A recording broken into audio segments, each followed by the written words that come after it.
Karibu tena katika channel yetu, na leo tutaenda kuangalia namna gani tunaweza create a bootable disk ili tuweze kupiga window au kushusha window kwenye kompyuta yako. Kitu cha kwanza, naomba subscribe, like pamoja na share channel yetu ili endelee kupata video za matumizi ya kompyuta kama haya hapa. Kama kawaida utachomeka flash yako, kisha utatafuta program, na program ambayo tunatumia kubuti tatumia Rufus ambayo ni 2.18. Extract kama hivi. Hii program utaipata hapo kwenye description na download. Yani kisha extract run as administrator na itafunguka. Itakapofunguka hii Rufus itakuwa namna hii. Kwa hii hapa itakuwa tayari flash yako imejilebo hapo.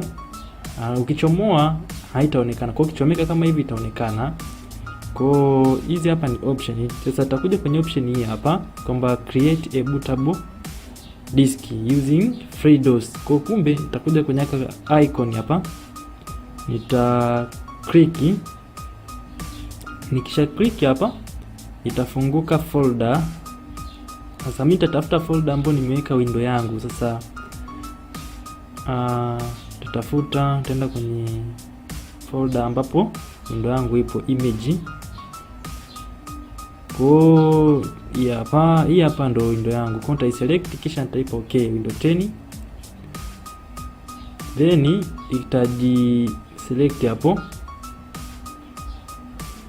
kama unavyoona hapo. Then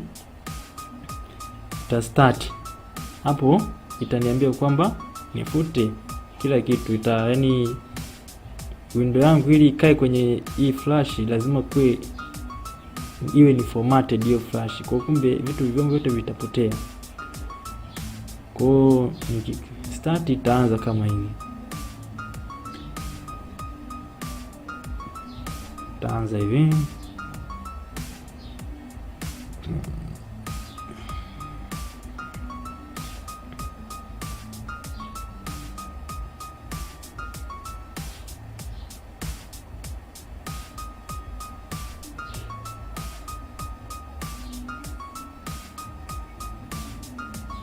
Kwa itaenda